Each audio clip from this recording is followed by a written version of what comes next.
Good evening and a very warm welcome to the distinguished gathering assembled here in this room once again. We are assembled in person after a hiatus of 2 years. Last year was an online forum when we gathered together at the Raisina dialogue in front of our computer screens. So very good evening, Honorable Prime Minister Shri Narendra Modi ji, Her Excellency Ursula von der Leyen, President of the European Commission and our chief guest for this evening, Honorable External Affairs Minister Mr. Jaishankar, partners from the Ministry of External Affairs, ministers, admirals, delegates, experts gathered from 100 countries, and our young Raisina fellows in this room. We host this year the Raisina dialogue, I must confess, with some trepidation. Now, this dialogue was created as a venue for conversations between global statesmen, thinkers, leaders across politics, government, businesses, media, civil society, you name it, a vast array of expertise to bring it together in the rooms of the Taj Palace. I speak with trepidation because even as we were battling to recover from the devastation struck by this once-in-a-century pandemic, we are also struck by two other bolts which just came out of the blue. The first saw a dark veil descend over Afghanistan in our neighborhood. That was August 2021. And the second has just redrawn the Iron Curtain across the heart of Europe. The Raisina Dialogue 2022 takes place in the lengthening shadow of these events. And our theme for the year, Terra Nova, impassioned, impatient, and imperiled, seeks to interrogate our responses as a global community to all three watersheds. We endeavor to discover how we find ourselves today on a rather unfamiliar planet that looks and feels very, very different from the one we had gathered to discuss in person just before the pandemic struck in 2020. Have we moved forward in these 2 years only to go back?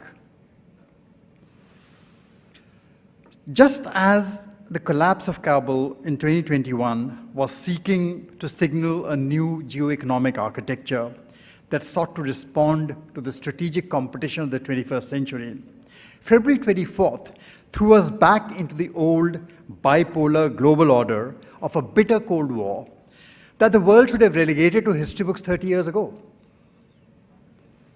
And together, the pandemic, Kabul, February 24th, these three events today force us to examine the political undergirding of what has become a rapidly deglobalizing world. The cracks in the multilateral liberal system are now tectonic rifts. And if history is any indication, such a confluence of event chains coalescing together can alter global power dynamics and reshape the world order. And that is the kind it's been spoken of as inflection point, and that is the reason. Now, a pandemic that should have brought us together ended up exposing the limits of transnational cooperation. We divided the world into the haves and the have-nots. We recreated the rifts which we had again forgotten between the North and the South. It made us acutely aware of the frailties of global public goods, of supply chains, of global institutions. Large tech companies gained influence across a multitude of sectors, from financial services to healthcare, and regulators were struggling to keep pace. Authoritarian states perfected the use of technology for controlling lives, and technology itself spawned a new generation of deep fakes that brought us to the post-truth era. Our health, our safety, our well-being are all become part of someone else's business model. We don't control them. And the sanctions following the conflict in Ukraine now undermine trust in the integrity and the cohesiveness of the global financial system. which was once considered the backbone of global value chains, of global innovation. And climate action, unfortunately, has been reduced to trending hashtags and empty speeches, even as the taps of green finance and green technology continue to run dry. So we are in the midst of a perfect storm, and our assumptions are shaken. It is no longer the time to hark back to a pre-pandemic normal. It no longer exists. Riddled as that normal was with inequality and exclusion, this is the time for a new, unknown world. A time to talk coherently about what is substantive, what is sustainable, and thereby make the right choices. And this is the challenge right here for all of us in New Delhi at Raisina 2022. The war in Ukraine sadly continues, but we believe so must this dialogue that gathers diversity across 100 countries and gives us perhaps some reason for hope. Madam Excellency, there's no better way to commence these conversations at the Raisina Dialogue than to have you here to deliver tonight's inaugural address. I recall welcoming you to the ORF in 2015 as a Minister of Defense, then of the Federal Republic of Germany, and today it gives me even greater pleasure to have you as the Chief of the European Union. Madam, the floor is yours.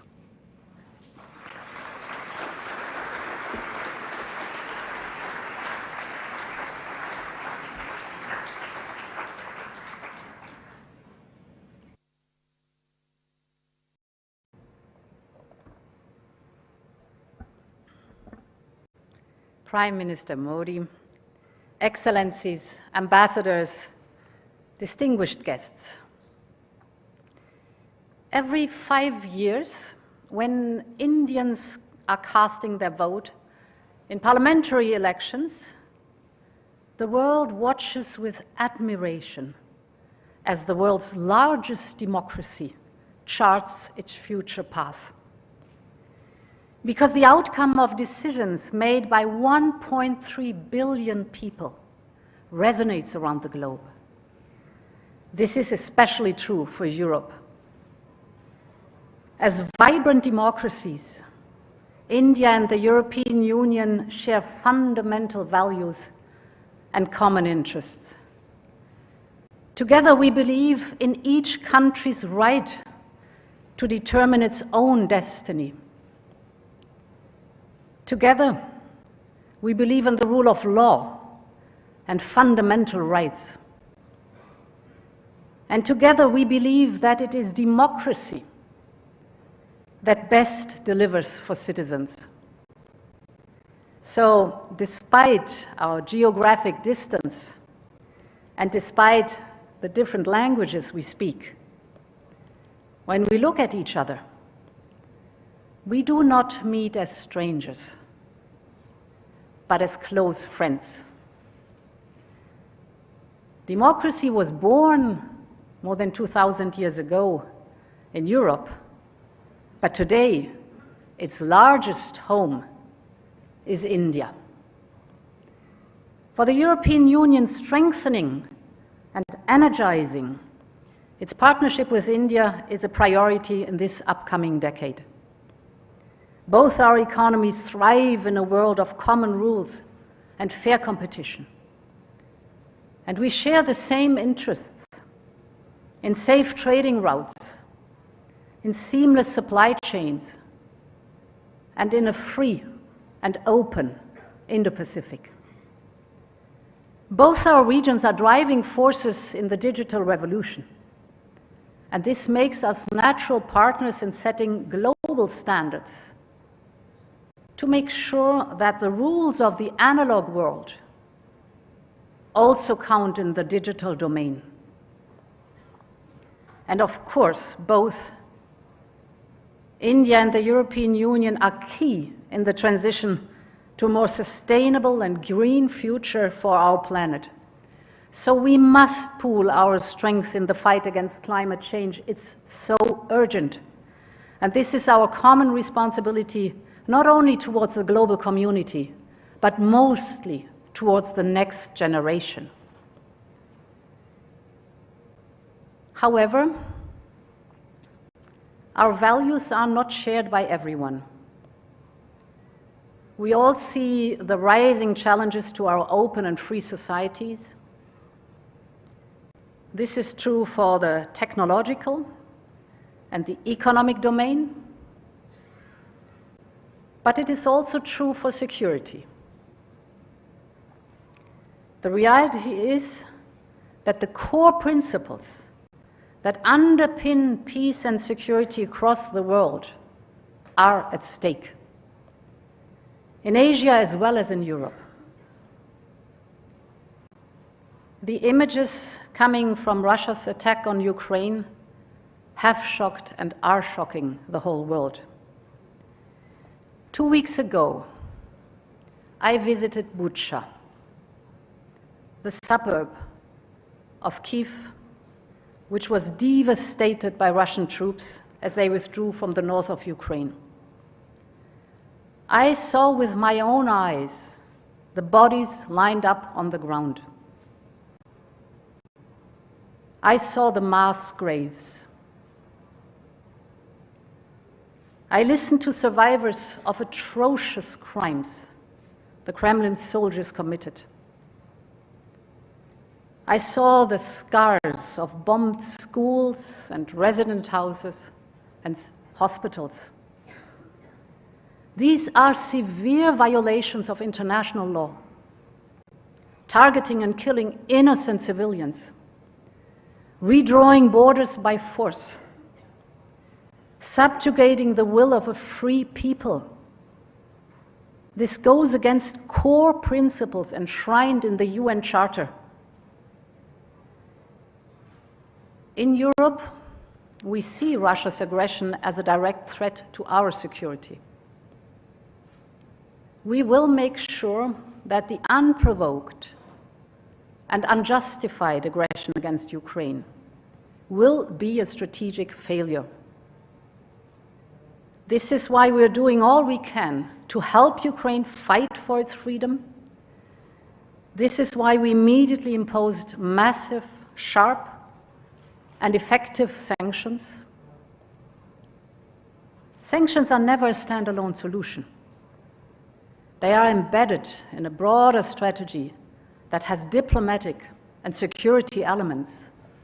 And this is why we have designed the sanctions in a way to sustain them over a longer period of time, because this gives us leverage to achieve a diplomatic solution that will bring lasting peace. And we urge all members of the international community to support our efforts for lasting peace. And if we consider what it means for Europe and Asia, that Russia and China have forged a seemingly unrestrained pact, they have declared that the friendship between them has no limits, that there are no forbidden areas of cooperation. This was in February this year. And then the invasion of Ukraine followed. What can we expect from the new international relations that both have called for? Ladies and gentlemen, this is a defining moment. Our decisions in these days will shape decades to come. Our response to Russia's aggression today will decide the future of both the international system and the global economy. Will heinous devastation win, or humanity prevail? Will the right of might dominate, or the rule of law? Will there be constant conflict and struggle, or a future of common prosperity and lasting peace? What happens in Ukraine will have an impact on the Indo-Pacific region. It already has. Countries battered by 2 years of COVID pandemic must deal now with rising prices for grain, energy, and fertilizers as a direct result of Putin's war of choice.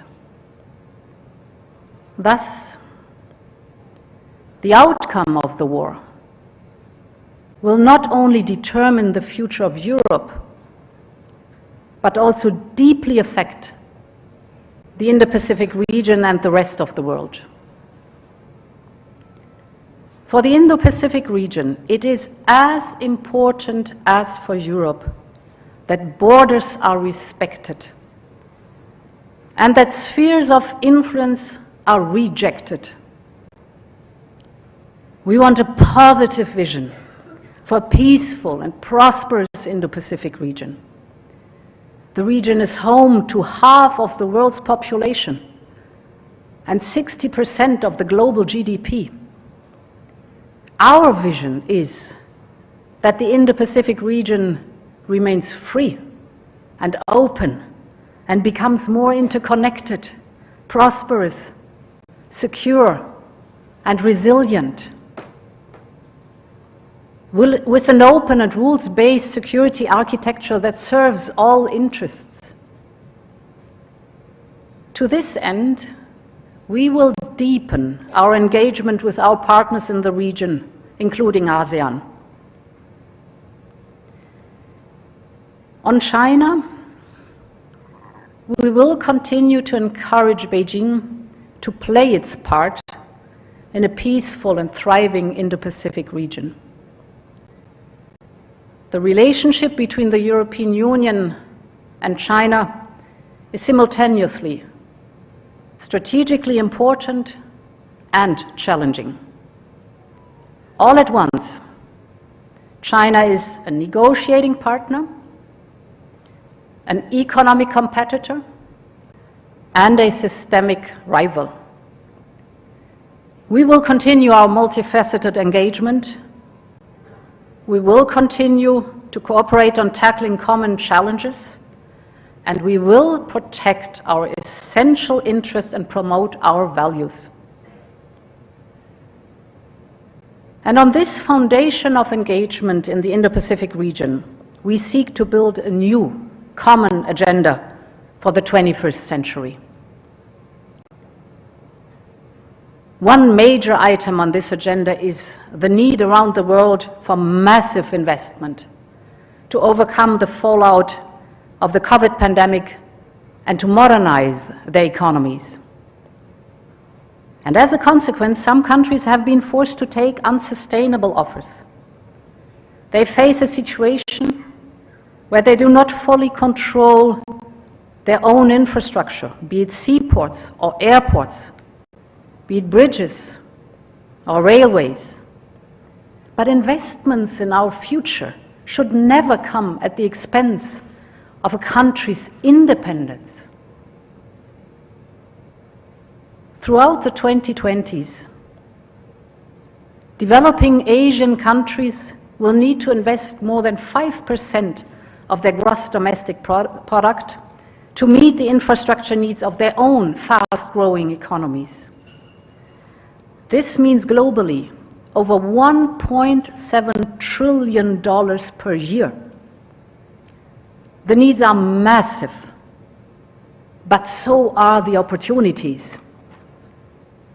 This is why we have introduced Global Gateway. Global Gateway is Europe's vision for investment in clean and sustainable global infrastructure. Global Gateway will enable up to 300 billion euros to support major infrastructure priorities around the world. From clean energy to digitalization, you name it, our offer will be transparent and values-driven. With Europe, what you see is what you get. And let me focus on specifically 2 points. First, on climate action. And here, let me take energy. Energy demand, for example, in India, has doubled since 2000. And this is good news, because it means better living conditions for millions of people.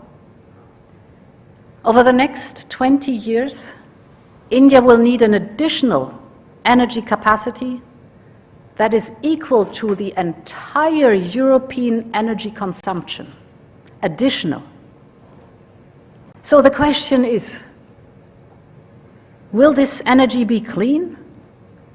Or will it poison our air that we breathe? Will the energy be renewable and homegrown? Or will it increase our dependency and allow for blackmail in the future? I was very glad, Prime Minister, to hear that you declared that India will be energy independent before it celebrates its 100th birthday of the country's independence in 2047.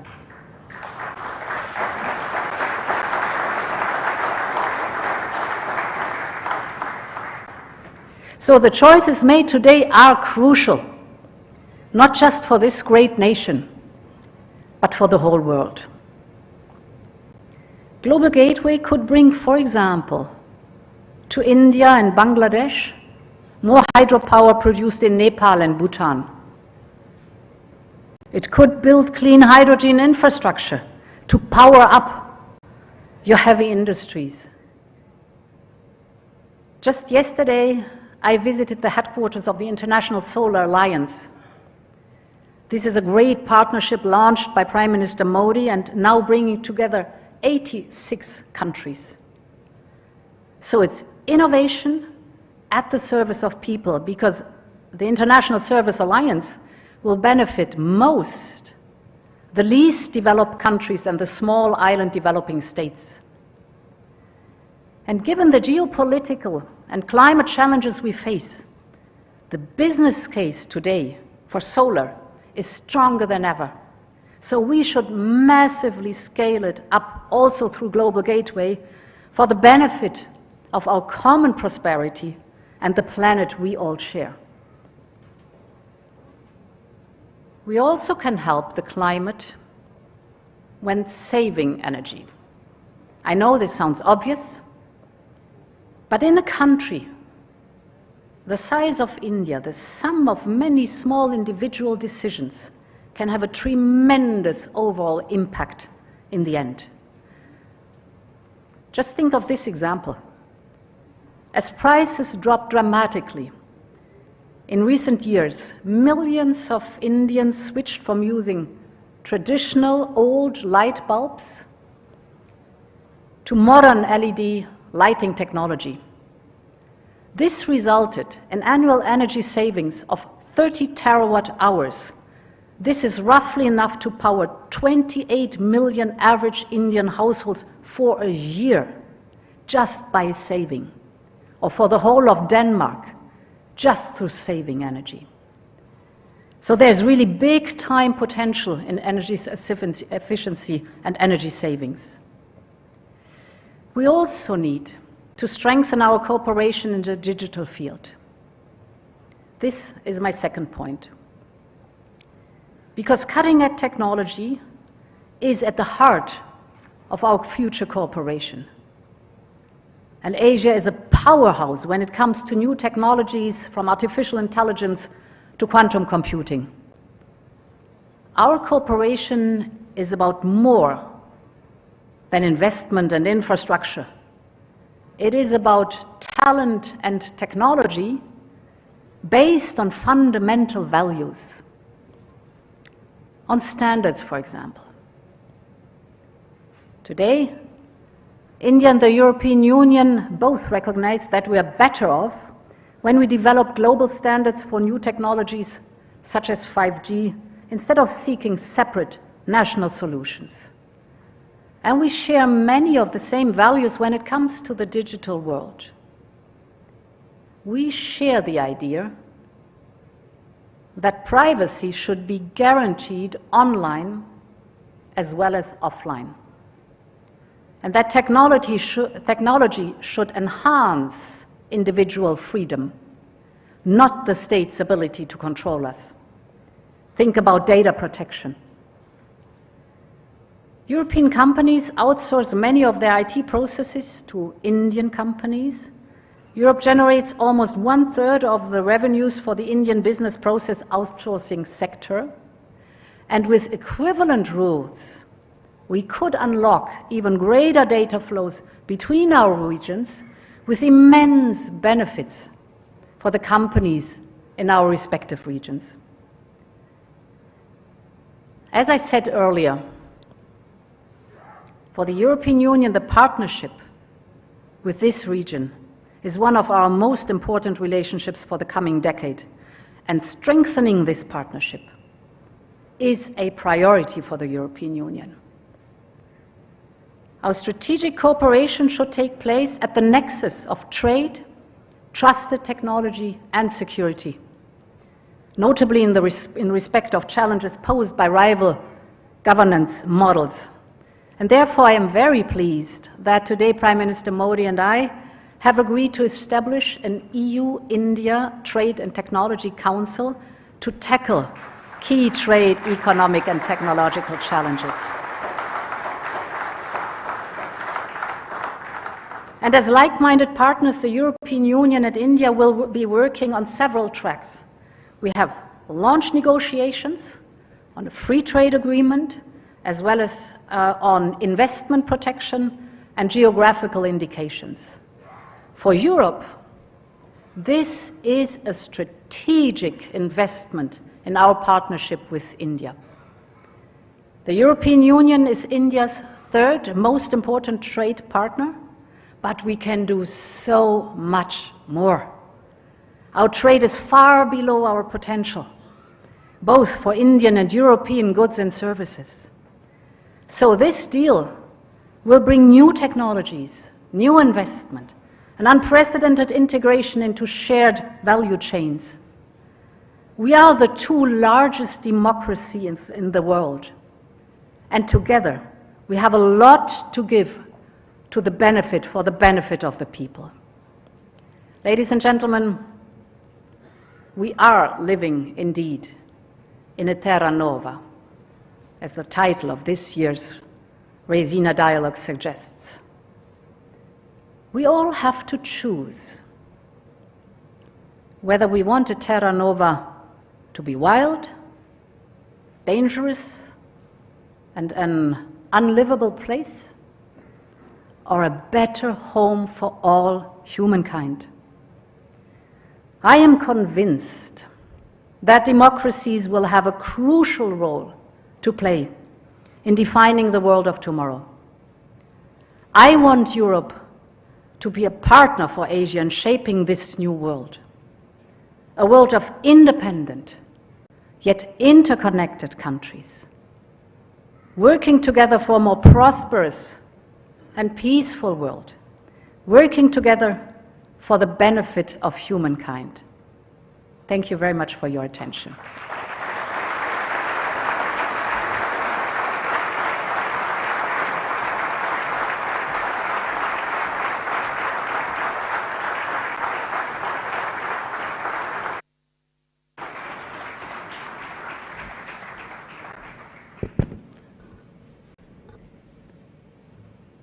May I now request the Honorable External Affairs Minister of India, Dr. S. Jaishankar, to propose a vote of thanks.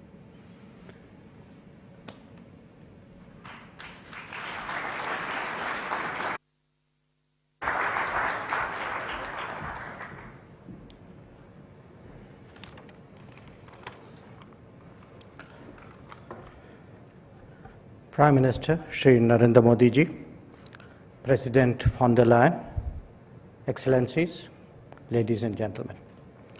It's a great pleasure to propose the vote of thanks at the inaugural of the 6th Raisina Dialogue. In 2015, Prime Minister, you gave us the task of creating a Make in India, Make for the World platform to debate contemporary issues. This reflected both your confidence in shaping the global agenda, as well as in the strength of our summoning powers. It would express both the rebalancing and the multipolarity that characterizes our times. This dialogue has been the most successful of our many responses to your call. 7 years later, we have today in our midst 1,200 participants drawn from 99 nations, ready to hear 100 panels and conversations. And I can say this with all humility, that the Raisina dialogue is among the best in its class. Among the geographies that have partnered this endeavor as it developed, Europe has clearly stood out. It is therefore only fitting that the keynote address today should be delivered by President von der Leyen of the European Commission. She and Prime Minister Modi were the co-chairs of the 27+1 EU summit at Porto in May 2021 that has set new directions for our partnership. Her personal leadership was largely responsible for the impetus given to the initiatives designed to take our ties to the next level. These include an FTA, an investment agreement, and a geographical indications agreement. Earlier today, we announced the launching of the Trade and Technology Council as well. This coordination mechanism will facilitate our working together on expanded trade, on trusted technologies, and on security. The European Union has already articulated an Indo-Pacific and a connectivity strategy, respectively, that contributes to our convergence. Our climate action, digital, and other conversations are getting increasingly serious. And as we have heard, the EU is approaching global challenges with a much sharper strategic awareness. Indeed, these are the subjects of discussions at this very dialogue. Let me therefore conclude by thanking President von der Leyen for her very thoughtful address that has set the tone for our deliberations. Our collective appreciation, naturally, to Prime Minister Modi, who remains the inspiration for this dialogue. I recognize the commitment of the organizers, Observer Research Foundation, whose painstaking preparations are so visible, and I'm sure that you all equally applaud. And not least, I thank all participants and those who have joined us virtually for being part of this exciting journey. Thank you very much.